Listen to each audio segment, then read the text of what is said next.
उपस्थित सहायक आचार्य का। तो पेपर थर्ड का यहाँ पे मैं एनालिसिस वीडियो लेकर उपस्थित हूँ। इस पेपर का मैं रिव्यू करूँगा सामाजिक विज्ञान का, जो 75 क्वेश्चंस आए हुए थे, पूछे गए थे आपके 2 मई के पेपर में। तो इसी का डिटेल जो है एक्सप्लेनेशन समझेंगे, जानेंगे, और इसमें हम लोग रिव्यू करेंगे कि किस किस टॉपिक से क्वेश्चंस बने हैं, उसके अकॉर्डिंगली जो है आगे क्या आपको प्रिपरेशन को करना होगा। इससे पहले जो है 3 मई वाले जो है पेपर जो हुआ था आपका, पेपर थर्ड का एग्ज़ाम जो हुआ था, उसका कंप्लीट जो है रिव्यू वीडियोज़ जो है इस चैनल में डल चुका है, अपलोड हो चुकी है, जिसमें मैंने सब्जेक्ट वाइज सारे जो है वीडियोज़ अपलोड कर रखा है। तो ज़रूर उसको एक बार ज़रूर चेकआउट कर लीजिएगा, बहुत ही हेल्पफुल रहेगी आपके लिए। उसकी प्लेलिस्ट, इस चैनल की प्लेलिस्ट में जाइएगा, उसमें प्लेलिस्ट बनी हुई है सहायक आचार्य पेपर थर्ड POIQ करके, तो उसमें जाके विजिट कीजिएगा, आपको सारे वीडियोज़ जो है मिल जाएंगे सब्जेक्ट वाइज। चलिए इस वीडियो में सामाजिक विज्ञान के 75 क्वेश्चंस को देखते हैं। देख सकते हैं, निम्नलिखित में से कौन सा दक्षिण अफ्रीका के लिए अद्वितीय नस्लीय भेदभाव की प्रणाली को प्रदर्शित करता है? तो रंगभेद, कॉर्पोटीय, चेतावनी, या फिर आपका हो जाएगा यहाँ पे अनंत काल तक। तो ये रंगभेद का जो है मसला चल रहा था उस समय। नेक्स्ट, निम्नलिखित में से कौन सी संस्था संविधान की व्याख्या करने और नागरिकों के मौलिक अधिकारों की रक्षा के लिए जिम्मेदार है? तो ये आपका हो जाएगा जुडिशरी, ऑप्शन 2 आपका करेक्ट हो जाएगा। निम्नलिखित में से कौन सा देश वंशानुगत राजा द्वारा शासित है और जनता की अपने जो है शासकों को चुनने या बदलने में भूमिका नहीं है? तो ये है आपका सऊदी अरब, ऑप्शन 2 आपका करेक्ट हो जाएगा। परिसीमन आयोग द्वारा 2008 में जारी आदेश के अनुसार लोकसभा में अनुसूचित जाति के लिए कितनी सीटें आरक्षित है? तो 84 सीटें आरक्षित है, ऑप्शन 3 करेक्ट हो जाएगा। निम्नलिखित में से किस देश की सीमा बेल्जियम से लगती है? तो ये आपका जो है लक्समबर्ग की जो सीमा जो है यहाँ पे बेल्जियम से लगती है। नेक्स्ट है, यूरोप के निम्नलिखित में से किस देश को धार्मिक और जातीय पहचान के आधार पर राजनीतिक झगड़े के कारण विघटन का सामना करना पड़ा? तो ये आपका करना पड़ा यूगोस्लाविया को, ऑप्शन 2 आपका करेक्ट हो जाएगा। निम्नलिखित में से किस देश में सार्वजनिक जीवन में महिलाओं की भागीदारी अधिक है? तो ये आपका है नॉर्वे और स्वीडन, ऑप्शन 2 आपका करेक्ट हो जाएगा। निम्नलिखित में से कौन सा उन लोगों को समूह को प्रदर्शित करता है जो चुनाव लड़ने और सरकार में सत्ता हासिल करने के लिए साथ आते हैं? तो वो आपके होते हैं राजनीतिक दल, पॉलिटिकल पार्टीज, ऑप्शन 2 करेक्ट हो जाएगा। निम्नलिखित में से कौन सी सरकार की एक प्रणाली है जिसे शक्ति एवं केंद्रीय प्राधिकरण और विभिन्न घटक इकाइयों के बीच विभाजित होता है देश? तो वो है आपका संघवाद, यानी आपका यहाँ पे फेडरलिज्म जो होगा आपका करेक्ट आंसर हो जाएगा। निम्नलिखित में से किस देश को लोकतंत्र में समस्याओं का सामना करना पड़ा जब वो मौकेबी व श्वेत अल्पसंख्यकों को दी गई कुछ रियायतों वापस लेने के दबाव डाला गया? तो ये दक्षिण अफ्रीका करेक्ट हो जाएगा ऑप्शन में। निम्नलिखित में से कौन सा लोकतंत्र का सबसे बुनियादी परिणाम है? तो लोकतंत्र का सबसे बुनियादी परिणाम पूछ लिया है, तो ये आपका होगा ऐसी सरकार का निर्माण करना जो नागरिक के प्रति जवाबदेह है और नागरिकों की आवश्यकता और अपेक्षा के प्रति उत्तरदायी है। तो यही ऑप्शन आपका करेक्ट हो जाएगा, बुनियादी परिणाम यही होना चाहिए। निम्नलिखित में से कौन सा तीसरी लहर वाले देशों में से एक था जिसने 1990 में यानी 1990 में लोकतंत्र जीता? तो वो देश था आपका नेपाल, थर्ड ऑप्शन करेक्ट हो जाएगा। दक्षिण अफ्रीका में निम्नलिखित में से कौन सा प्रमुख संगठन था यानी ऑर्गेनाइजेशन था जिसके अलगाव की नीति के खिलाफ संघर्ष को नेतृत्व किया था, अलगाव की स्थिति? तो ये आपके थे अफ्रीकी राष्ट्रीय कांग्रेस, ANC, यानी ऑप्शन A करेक्ट हो जाएगा। राज्यसभा किसी धन विधेयक को कितने दिनों तक विलंबित कर सकती है? तो राज्यसभा जो है धन विधेयक को 14 दिनों के लिए विलंबित कर सकती है, आपका ऑप्शन 2 करेक्ट हो जाएगा। जब साथी नागरिक या सरकार प्रवर्तनीय अधिकारों का सामना नहीं करते हैं तो हम इसे हमारे अधिकार का उल्लंघन या डैश कहते हैं। तो इससे हम क्या कहते हैं? उल्लंघन करते हैं। लोकसभा चुनाव के लिए भारत को कितने निर्वाचन क्षेत्रों में विभाजित किया जाता है?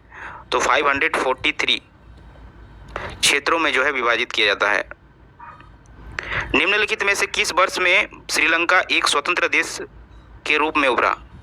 तो ये आपका उभरा था 1948 को श्रीलंका जो है स्वतंत्र देश के रूप में उभर के सामने आता है।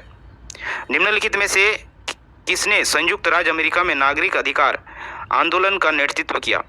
तो ये किसने किया था? मार्टिन लूथर किंग जूनियर ने। आपका 2 ऑप्शन करेक्ट हो जाएगा। नेक्स्ट आता है भारत में समान पारिश्रमिक अधिनियम ब्लैंक जिससे प्रावधान की समान काम करने के समान वेतन दिया जाना चाहिए। तो ये आपका लागू हुआ था 1976 को हुआ था। निम्नलिखित में से किसने चुनाव के साथ पार्टियों द्वारा दीवार लेखन पर आधिकारिक रूप से प्रतिबंध लगाया था? तो ये आपका निर्वाचन आयोग ने लगाया था, इलेक्शन कमीशन ने लगाया था। 18वीं सदी के फ्रांस में निम्नलिखित में से किसने white is the third state शीर्षक से एक प्रभावी पुस्तिका लिखी थी? तो ये आपके लिखे थे अब्बे एम्यूअल जोसेफ सीएस ने, यानी ऑप्शन 2 करेक्ट हो जाएगा। जार ने अपने चुनाव के 75 दिनों के भीतर प्रथम ड्यूमा को क्यों बर्खास्त कर दिया? तो इसका कारण था जार जो है नहीं चाहता था कि कोई उसके अधिकार पर सवाल उठाए। ऑप्शन 3 करेक्ट हो जाएगा। निम्नलिखित में से किस वर्ष हिटलर जर्मनी का चांसलर बना? Very important. तो ये 1933 को बना।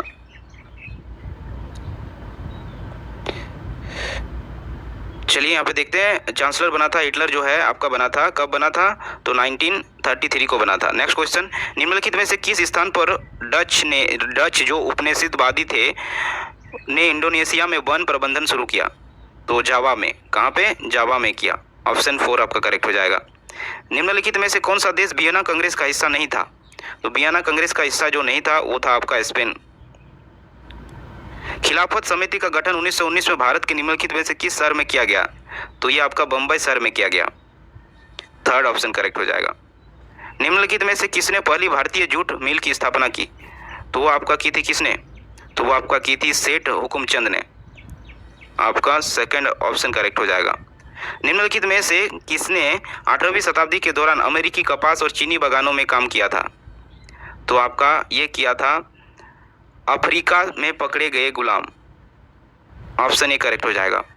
मार्के पोलो एक ब्लैंक अन्वेषक 1295 में वुड ब्लॉक प्रिंटिंग के बारे में ज्ञान के साथ चीन लौटे। वो क्या थे? वो एक इटालियन थे। निम्नलिखित में से वह कौन सा सम्राट है जिसने ईसाई धर्म को रोमन साम्राज्य का अधिकार धर्म बनाया? तो वो थे आपके कॉन्स्टेंटाइन्स जो थे। आपका ऑप्शन 4 करेक्ट हो जाएगा। मेसोपोटामिया के हथियार मुख्य रूप से निम्नलिखित में से किस धातु से बने होते थे? तो इनके हथियार जो है पीतल के, ब्रॉन्ज के बने होते थे। 3री शताब्दी ईसा पूर्व में चीन में अपनी प्रजा की रक्षा के लिए बनाई गई किलेबंदी को एक सामान्य रक्षात्मक रूपरेखा को एकीकृत किया जाने लगा, जिससे निम्नलिखित में से किस नाम से जाना जाता है? तो उसे चीन की महान दीवार के नाम से जाना जाता है, यानी ग्रेट वॉल ऑफ चाइना के नाम से जाना जाता है। पेंटिंग मोनालिसा निम्नलिखित में से किस कलाकार द्वारा बनाई गई थी? तो ये आपका जो है लियोनार्डो दा विंची के द्वारा बनाई गई थी। 1800 में पोप द्वारा निर्मित निम्नलिखित में से किस राजा को पवित्र रोमन सम्राट घोषित किया गया था? तो ये आपका किया गया था शारलेमेन को। किसको? शारलेमेन को घोषित किया गया था। निम्नलिखित में से किस मूल अमेरिकी जनजाति को अमेरिकी राष्ट्रपति एंड्रू जैक्सन ने जबरन बेदखल कर दिया था? तो वो थे आपके चेरोकीज। कौन थे? चेरोकीज। ऑप्शन 2 करेक्ट हो जाएगा। निम्नलिखित में से कौन सा चन्हुदड़ो में हड़प्पा वासियों का सबसे महत्वपूर्ण उद्योग था? तो वो था आपका शिल्प जो है उत्पादन, यानी क्राफ्ट प्रोडक्शन। 6ठी शताब्दी ईसा पूर्व में कितने महाजनपद थे? तो ये आपके जो है 16 महाजनपद थे। निम्नलिखित में से किस प्रकार के विवाह में एक महिला के कई पति होते हैं? तो ये बहुपतित्व जो होते हैं, पॉलिंड्री में जो है ऐसा देखा जाता है। जैन परंपरा के अनुसार महावीर से पहले कितने तीर्थकर थे? तो इससे पहले जो है 23 तीर्थकर थे और महावीर 24 तीर्थकर के रूप में सामने आए थे। निम्नलिखित में से किस वर्ष में अल ब्रूनी का जन्म वर्तमान उज्बेकिस्तान में हुआ था? तो 1973 ईसा पूर्व में हुआ था। 973 ईसा पूर्व में हुआ था। बीरसेफ निम्नलिखित में से किसके अनुयायी थे? तो ये आपके थे अनुयायी। किसके थे? बस बन्ना के जो है अनुयायी थे। निम्नलिखित में से किसने हम्पी के खंडरों की खोज की? तो हम्पी के खंडरों की खोज जो की गई थी कर्नल कालिन मेजकी के द्वारा की गई थी। निम्नलिखित में से कौन इतिहास आईने अकबरी के लेखक हैं? तो अबुल फजल जो है आईने अकबरी के लेखक हैं। 857 का विद्रोह निम्नलिखित में से किस स्थान से शुरू हुआ था? तो ये आपका शुरू हुआ था मेरठ से। बारडोली में किसान सत्याग्रह निम्नलिखित में से किस वर्ष हुआ? तो बारडोली सत्याग्रह जो हुआ था वो आपका 1928 ईस्वी में हुआ था। नेक्स्ट है आपका निम्नलिखित में से कौन संविधान सभा के अध्यक्ष थे? तो राजेंद्र प्रसाद जो है संविधान सभा के अध्यक्ष रहे थे। निम्नलिखित में से कौन जैकोबिन क्लब के सदस्य थे? तो जैकोबिन क्लब के सदस्य जो थे वो छोटे दुकानदार थे, कारीगरों थे और दैनिक वेतन भोगी भी थे। तो सभी थे, all of the above correct हो जाएगा। निम्नलिखित में से कौन सी घटना 1905 रूस है जिसने विंटर पैलेस में श्रमिकों के एक जुलूस पर पुलिस ने हमला किया जिसमें 100 श्रमिक मारे गए? तो वो आपके थे रक्त रंजित रविवार, ब्लडी जो है संडे, यानी 4 ऑप्शन करेक्ट हो जाएगा। फ्रांसीसियों ने पश्चिम अफ्रीका में निम्नलिखित में से कौन सी बागान की स्थापना की थी?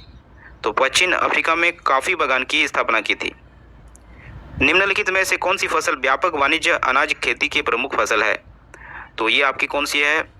तो आपका यहाँ पे करेक्ट हो जाएगा गेहूं। नेक्स्ट क्वेश्चन, विटिकल्चर खेती है। विटिकल्चर किस चीज़ की खेती है? तो अंगूर उगाना और उसकी कटाई करना, यही है विटिकल्चर, यानी अंगूर की खेती है। ऑप्शन 3 करेक्ट हो जाएगा। नेक्स्ट है निम्नलिखित में से किस देश में सहकारी खेती सबसे सफल प्रयोग था? तो डेनमार्क में। निम्नलिखित में से कौन सी नदी पंजाब से होकर बहती है? तो पंजाब से होकर कौन सी नदी बहती है? तो रावी नदी जो है पंजाब से होकर बहती है। निम्नलिखित में से किस प्रकार की कृषि में खट्टे फलों की खेती बहुत महत्वपूर्ण है? तो ये आपका जो है भूमध्य सागरीय कृषि जो होता है। ऑप्शन 3 करेक्ट हो जाएगा। कौन सा देशांतर भारत के लिए मानक मध्यस्थ रेखा है? तो ये जो है 82 डिग्री एंड 30 मिनट ईस्ट जो है आपका करेक्ट हो जाएगा, यानी आपका ऑप्शन ए करेक्ट हो जाएगा। आधुनिक खनन क्या है? तो आधुनिक खनन भूतल खनन और भूमिगत खनन दोनों है, यानी ये बोथ है, सरफेस माइनिंग और अंडरग्राउंड माइनिंग दोनों होता है। नेक्स्ट है आपका कोल खोज मॉडल किस देश में पेश किया गया था? तो ये सोवियत संघ ने पेश किया था। पहाड़ियों को ढलानों पर उगाने के लिए निम्नलिखित में से किस वृक्षारोपण का उपयोग किया जाता है? तो चाय बागान यानी टी प्लांटेशन का उपयोग किया जाता है।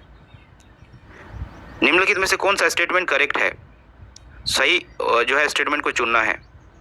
तो देख सकते हैं वनस्पति को आमतौर पर आग से साफ किया जाता है और राख मिट्टी में उर्वरकता बढ़ाती है। तो ये स्टेटमेंट करेक्ट है। इस प्रकार स्थानांतरित कृषि को स्लेग एंड बर्न कृषि भी कहा जाता है, ये भी सही है। फसलों, बागानों और बगीचे को प्राकृतिक वनस्पति माना जाता है, तो ये गलत है, यानी 1 और 2 आपका सही होगा, यानी बोथ करेक्ट हो जाएगा। निम्नलिखित में से कौन सा उष्णकटिबंधीय अफ्रीका में सबसे अधिक पशुधन है? तो ये आपका गाय बैल की जो कैटल होते हैं। निम्नलिखित में से किस प्रकार की खेती यूरोपीय उपनिवेशवादियों द्वारा विकसित की गई थी? तो ये आपका वृक्षारोपण खेती जो थी विकसित की गई थी, प्लांटेशन एग्रीकल्चर। किस प्रकार के उद्योग अन्य उद्योगों के लिए कच्चे माल का उत्पादन करते हैं? तो ये आपके करते हैं बुनियादी उद्योग, बेसिक इंडस्ट्रीज। नेक्स्ट है आपका निम्नलिखित में से कौन सा कृषि आधार उद्योग का जो है उदाहरण नहीं है? तो नहीं वाला जो है आपको चुनाव करना है। तो स्टील मैन्युफैक्चर जो है ये आपका कृषि आधारित नहीं है। कांगड़ा और कुल्लू घाटी भारत के निम्नलिखित में से किस राज्य में स्थित है? तो ये आपका हिमाचल प्रदेश में स्थित है। निम्नलिखित में से कौन सा गैर आधारभूत उद्योगों का एक उदाहरण नहीं है? तो हाथी दांत जो है आपका गैर आधारभूत उद्योगों का उदाहरण नहीं है। तमिलनाडु में चाय कहाँ उगाई जाती है? तो तमिलनाडु में चाय नीलगिरी पहाड़ियों पर जो है उगाई जाती है। वन आधारित उद्योग का उदाहरण क्या है? तो वन आधारित उद्योग का उदाहरण है लकड़ी, टाइम्बर। ब्लैंक को भारत का सबसे ऊंची पर्वत चोटी के रूप में जाना जाता है, तो कंचनजंगा को जो है जाना जाता है। ऑप्शन 1 करेक्ट हो जाएगा। लघु हिमालय और शिवालिक के बीच स्थित अनुदैर्ध्य घाटी को इस नाम से जाना जाता है, तो उसको किस नाम से जाना जाता है? दून के नाम से जाना जाता है। मानव भूगोल अशांत मनुष्य और अस्थिर पृथ्वी के बीच बदलते संबंधों का अध्ययन है। इस कथन को परिभाषित किया किसने किया? तो इसको किया आपका एलन सी सैंपल ने। किसने किया? एलन सी सैंपल ने किया। खासी पहाड़ियों की दक्षिणी श्रृंखला के किस क्षेत्र में दुनिया में सबसे अधिक औसत वर्षा होती है? तो मासिनराम में होती है। पहला अंतर्राष्ट्रीय पृथ्वी शिखर सम्मेलन कहाँ आयोजित किया गया था? तो ये आपका आयोजित किया गया था ब्राजील में। कहाँ? ब्राजील में। आदिम मानव समाज और प्रकृति की मजबूत शक्तियों के बीच अंतस्थ क्रिया को कहा गया, क्या कहा गया? उसको कहा गया पर्यावरणीय नियतिवाद। पर्यावरणीय नियतिवाद जो है कहा गया। नव नियतिवाद के संस्थापक कौन थे? तो वो थे ग्रिफिथ टेलर थे। कौन थे? ग्रिफिथ टेलर थे। रुको और जाओ नियतिवाद को इस रूप में भी जाना जाता है। किस रूप में जाना जाता है? तो नव नियतिवाद के रूप में जाना जाता है। ऑप्शन 4 करेक्ट हो जाएगा। तो ये था दोस्तों आपका एसएसटी से जो 75 क्वेश्चन 2 मई के शिफ्ट में पूछे गए थे। डिटेल हम लोगों ने क्वेश्चंस को देखा। आपको आइडिया लग गया होगा कि किस टाइप के क्वेश्चन पूछे गए थे। और ये जो आपके क्वेश्चन आपके जो है यहाँ पे बोला जाएगा मॉडरेट टू जो है हार्ड, बिल्कुल मॉडरेट टू हार्ड था दोस्तों। और ये इतना आसान नहीं था कि आप आसानी से इसका आंसर दे सकें। ये